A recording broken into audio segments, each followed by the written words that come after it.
Hey everyone, this is a guitar tutorial for The King is in the Room by Phil Wickham. Before we begin, please consider subscribing to my channel. Give this video a like, comment below on what else you'd like to see in the future. Additionally, if you're interested in any of the gear that you see today, there are links in the description below. If you'd like to donate to the channel, you can click the three dots next to the like button and you can go from there. I really appreciate it. You can check out my book called How to Save Catholic Schools. It's available on Amazon right now. You can also check out my Spreadshop link. It's in the description, of course. And if you'd like to join my email list, well, you can. And if you do so, you get my top 8 tuning tips for free. All right, grab your guitar and you're going to need a capo today. And let's get started. All right, like I mentioned, you're going to need a capo, and yes, this looks ridiculous. It's on the 8th fret. Your guitar is going to sound like a ukulele, but you're going to need to do this in order to play the riff. I'll show you that in a moment, but here are the chords you're going to need to know. D, G, A, B minor. There's also an E minor, and a D over F sharp. Now, if you don't know how to play those chords, research for yourself how to do those. You should by now be able to play those chords very simple, and you can play them with or without a capo. However, for this song, you're going to have to play with the capo on the 8th fret, because if you want to have this sound,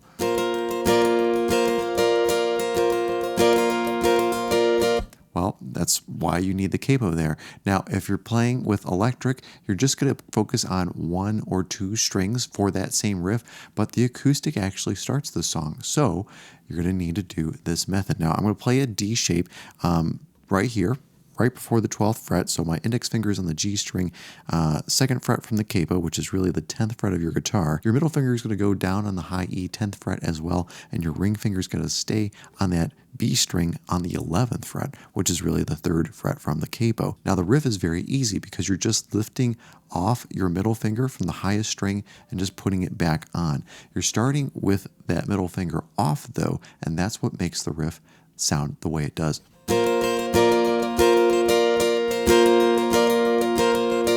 All right, so that's how you play at the very, very beginning, and of course then the band comes in, and you keep doing that until you switch to the G chord. Now I'll break that down a little bit more after we play through the song. Don't worry, I'll put the chords on screen for you. I'll say them as we go along, and I'll give you one more tip. If you don't like your guitar sounding like this, and you don't want to just play the opening riff, and maybe you're just playing solo, there is a way to play this in a simpler way with G, C, D, and E minor, even though I would advise that you don't do that. If you're playing in a solo setting, I understand, but if you're playing in a full band setting, do what you're told and you'll understand why, and I'll explain more after the playthrough. So get ready. Here we go. D.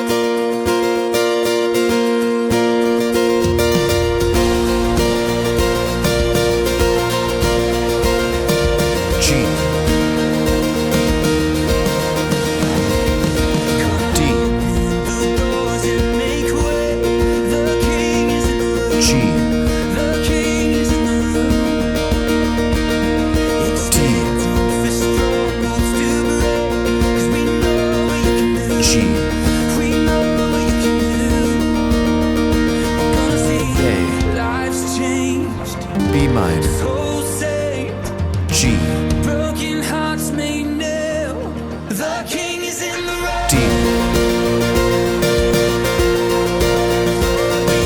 B minor, A, D, B minor, A, G, D over F sharp, A minor, A, break, D,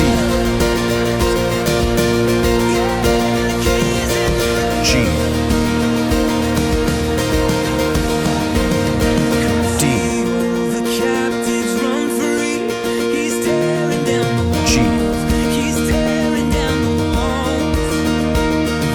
B minor, A, D over F sharp, G, D,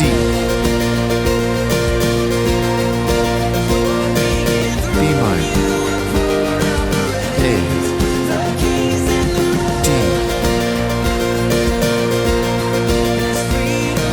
B minor, A, G, sharp, B minor, A, D, A,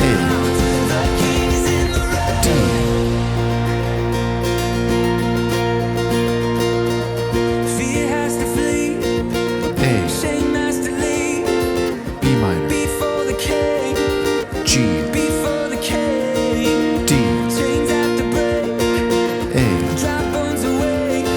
B minor, A, G, D, A, B minor, A, G, A, B minor, B minor, A, G, D,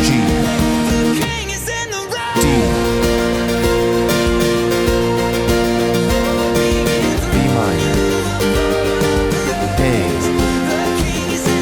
D, B minor, A, G, D over F sharp, B minor, A, D, G, B minor, A, G, D.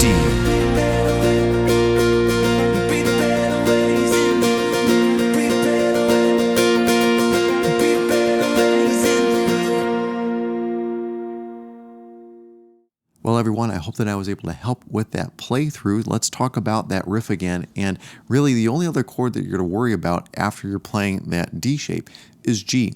And there's a little finesse to it, so let me explain. We're already playing.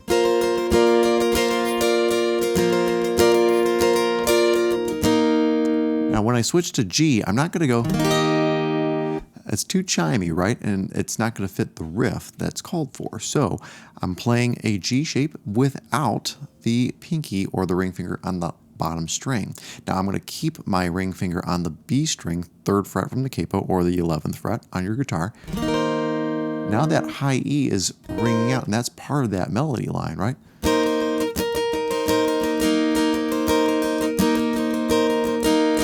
And that's very a rough and ready version of how you'd play that with that G shape. Now, if I play it in context, it'll probably sound a little bit better.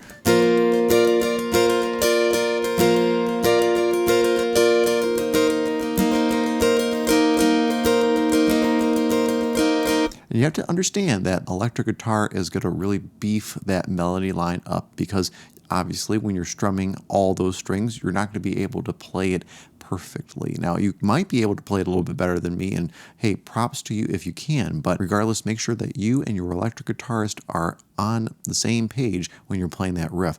So aside from that, when you're getting to the verse, you're not playing a full D chord again. You're not putting that high E string down on that 2nd fret, just like when you played that G, kind of letting it ring out. However, this time you're not letting it ring out at all. You're kind of muting it with your ring finger, if you will, and you don't want that sound. You want more of a... So the highest string is that B string 3rd fret.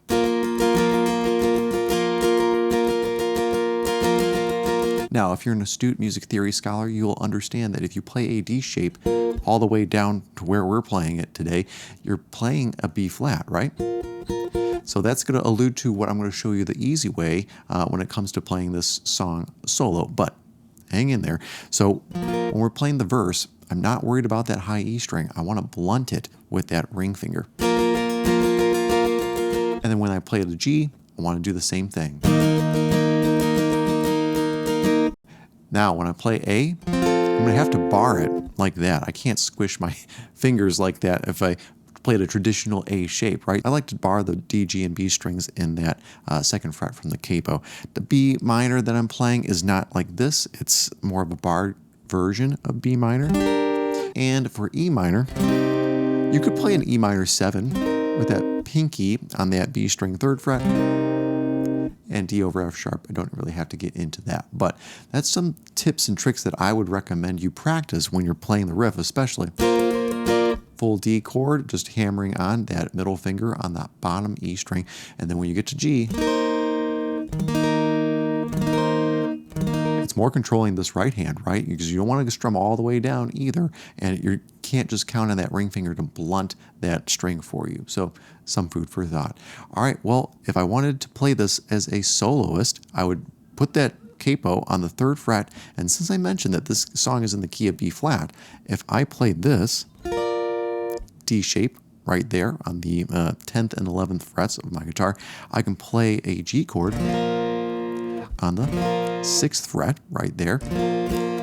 Technically, and my guitar is a little out of tune because it's tuned for the 8th fret in that position. But just so you know, if you wanted to play this solo and there's nothing else to back you up except your guitar, play it capo 3, and you might have to ditch the riff for that if you're playing it more in just a camp setting, or just, you know, you're leading it and no one else is accompanying you. So again, more food for thought. Hopefully this video helped you out, you guys. Don't forget to subscribe to my channel, hit the like button, comment below on what else you'd like to see in the future, and if you'd like to support me further, click the 3 dots next to the like button, and you can donate to my channel that way, and if you do, I really appreciate it. Check out my book called How to Save Catholic Schools. It's available on Amazon now, and if you'd like to check out some merch, there is some available through Spreadshop. If there's a link in the description for that as well. And one more thing, if you'd like to sign up for my email list, you can, and if you do, it's free, and you get my top 8 tuning tips that every musician should know for free as well. Have a great week, you guys, and take care. God bless.